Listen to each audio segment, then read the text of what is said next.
Hello à tous et bienvenue sur ma première vidéo YouTube. Donc pour cette première vidéo, on se retrouve pour un top 5 de mes lectures 2020, que j'espère que ça vous plaira, et puis c'est parti. Donc le premier livre que je vous présente, c'est Tu fais quoi pour Noël, je t'évite par Juliette Bonte, édité chez HarperCollins Poche. Donc je pense que vous l'avez vu passer pas mal de fois sur Instagram pendant le mois de décembre. En tout cas moi je l'ai vu énormément passer et je l'ai lu justement avant Noël, pendant mes lectures de Noël. Donc il s'agit d'une romance. On a Charlie et Blade qui se détestent et le problème c'est que Charlie est la meilleure amie de la copine du meilleur ami de Blade.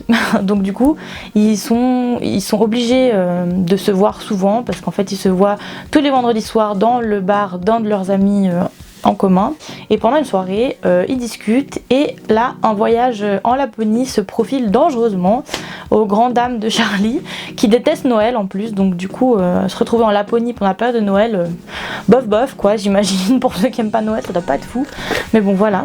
Cette lecture a été un coup de cœur pour moi.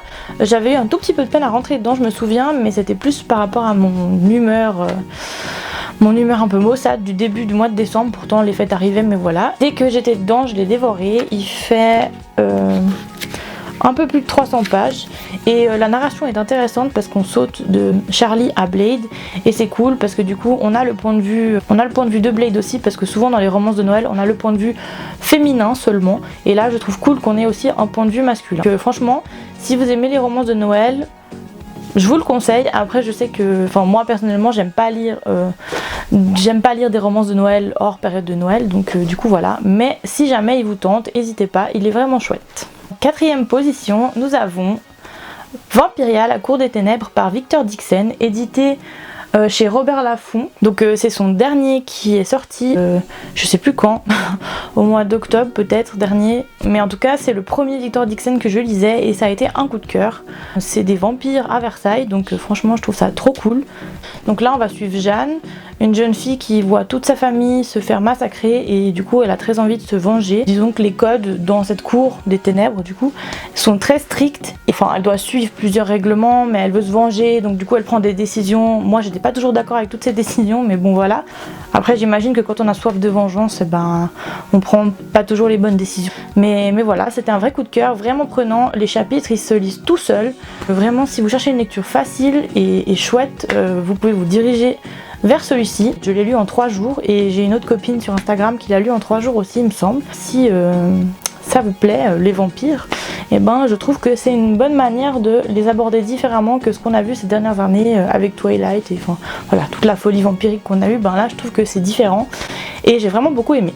En 3ème position, nous avons Dans la maison de Philippe Leroy, que j'ai vu passer chez ma copine L'Art du Thriller. Je vous mettrai sa chaîne en barre d'infos et son Instagram aussi. Vraiment un coup de cœur et je l'ai lu en moins de 24 heures je crois. Et j'ai vraiment adoré, je l'ai dévoré vraiment, je pouvais plus m'arrêter. Donc là on va suivre une bande d'adolescents, les 8 comme on les appelle, et ils organisent une soirée frisson chez l'un d'entre eux dans une maison qui vient d'être rénovée, et cette maison se trouve être isolée de la ville, donc du coup ils se retrouvent vraiment tout seuls et on va suivre ces adolescents qui vont essayer de se faire peur. De là il va se passer des choses étranges et vraiment effrayantes. Moi je sais que j'ai eu le suspense et les frissons de temps en temps. Il était vraiment cool, et si vous cherchez une lecture young adulte assez simple à lire qui fait peur, franchement vous pouvez vous diriger facilement vers Philippe Leroy, déjà qui a sorti un autre livre young adulte qui fait peur aussi, qui s'appelle 1, 2, 3 nous irons au bois, et vraiment ces deux livres là de Philippe Leroy ils valent vraiment le coup, et celui-là vraiment une pépite, j'ai vraiment adoré. En 2ème position, nous avons Le Cri par Nicolas Beuglet,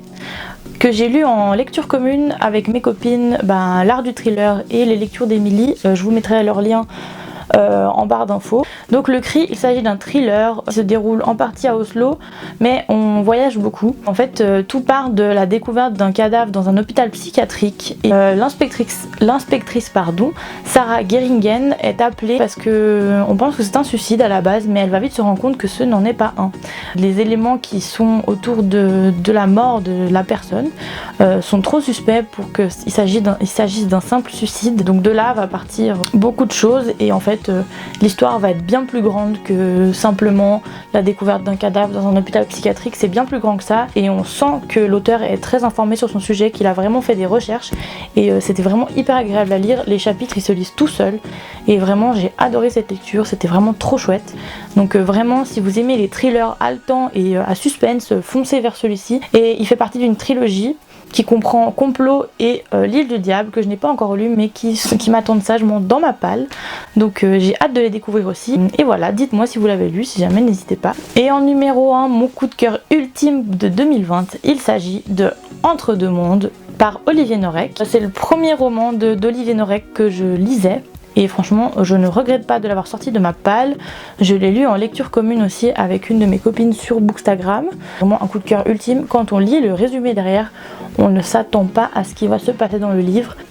Adam a découvert en France un endroit où l'on peut tuer sans conséquence. Donc voilà, court, mystérieux, il m'a vraiment pris aux tripes et j'ai jamais ressenti ça en lisant un livre. Donc vraiment j'ai pris énormément de plaisir, les chapitres sont courts, ils se dévorent. Là on va suivre Adam qui est capitaine dans l'armée syrienne si je me trompe pas, ou en tout cas je sais qu'il était policier en Syrie et il doit fuir la Syrie avec sa famille parce qu'il est accusé de trahison, donc il est en danger dans son pays et du coup il va se retrouver dans un camp de réfugiés à Calais en France et à partir de là il va se passer plein de choses et vraiment il va faire des rencontres et j'ai eu un coup de cœur pour presque tous les personnages, mais j'ai vraiment adoré cette lecture et en plus c'était ma dernière de 2020 donc je pouvais que être ravie d'avoir le coup de cœur ultime à la fin de l'année 2020. Donc vraiment si vous ne l'avez pas lu, foncez, foncez, foncez, vraiment. Donc voilà pour mon top 5 de l'année 2020. En tout cas j'espère que cette vidéo vous aura vraiment plu. C'est la première que je fais et où je parle autant devant une caméra, donc j'ai pas du tout l'habitude. En plus je vois qu'à le reflet dans mes lunettes je vais apprendre et puis si j'ai pas mes lunettes je vois rien, donc c'est un peu problématique. Tout ne sera pas parfait, c'est clair que non, c'est ma première vidéo donc je vais être transparente avec vous, j'étais très stressée donc peut-être que je suis pas très souriante etc. Dans tous les cas j'espère qu'elle vous aura quand même plu et je m'améliorerai avec le temps et puis n'hésitez pas à me dire en commentaire ce que je pourrais faire pour que la qualité soit meilleure. En tout cas j'espère que le contenu vous aura plu et que vous aurez découvert des livres qui vous font envie et je vous fais des gros bisous et je vous dis à bientôt.